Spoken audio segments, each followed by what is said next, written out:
Bonjour tout le monde, aujourd'hui on se retrouve dans un nouveau tutoriel, ça fait très longtemps que j'en ai pas fait et je voulais savoir est-ce que vous seriez toujours intéressé que je fasse de nouveaux tutoriels un petit peu comme ça, donc des petits tutoriels assez rapides pour vous apprendre donc 2-3 effets, quelques petites astuces dans des logiciels.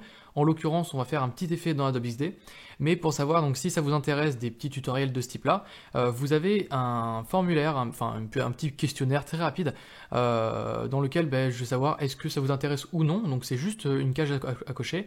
Donc vous allez cliquer sur le petit i en haut à droite de la vidéo et vous aurez un petit questionnaire. Donc voilà, c'est une petite question en disant est-ce que vous voulez d'autres vidéos tutoriels de ce type-là, oui ou non, vous me répondez. Et comme ça, moi ça me permet de savoir est-ce que ce type de vidéo vous plaît.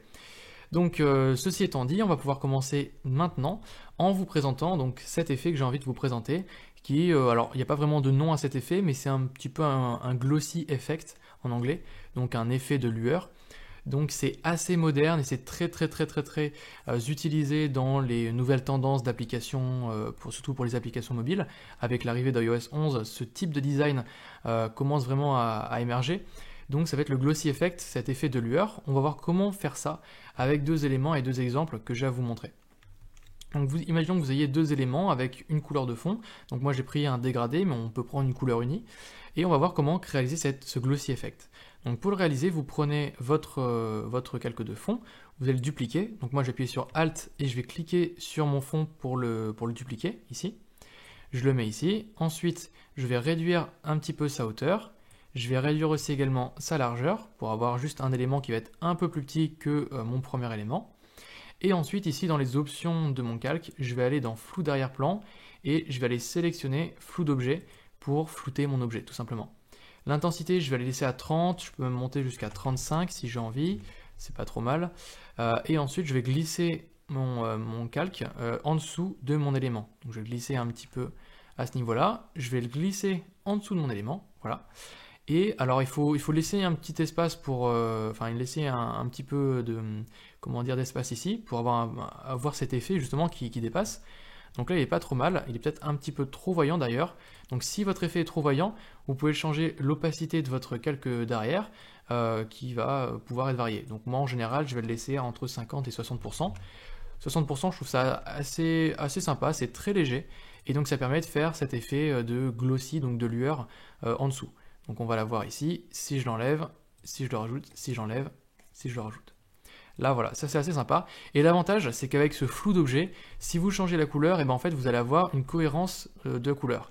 Ici si par exemple je fais le même processus avec mon deuxième élément, là je vais réduire la largeur, hop, réduire la hauteur, appliquer un flou d'arrière-plan, un flou d'objet, et au niveau de l'intensité, je vais remettre 35%, ce qui me semble pas mal. Et diminuer l'opacité, on va mettre à 60%. Hop. Et donc ça, on va le glisser dessous notre élément. Voilà, hop. C'est pas trop mal. On glisse dessous notre élément, parfait.